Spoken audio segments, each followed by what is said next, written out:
And then you can take your line and wrap it around the trap. It's wrapped around. Now all you gotta do is find a spot.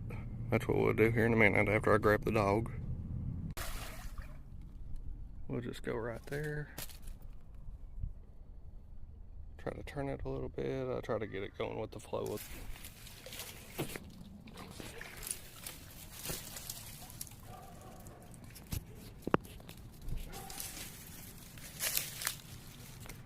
Oh, yeah.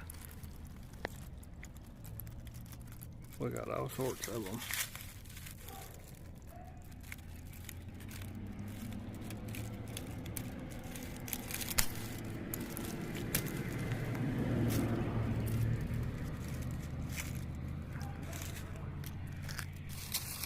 Oh, yeah. Those are a bunch of big ones, too.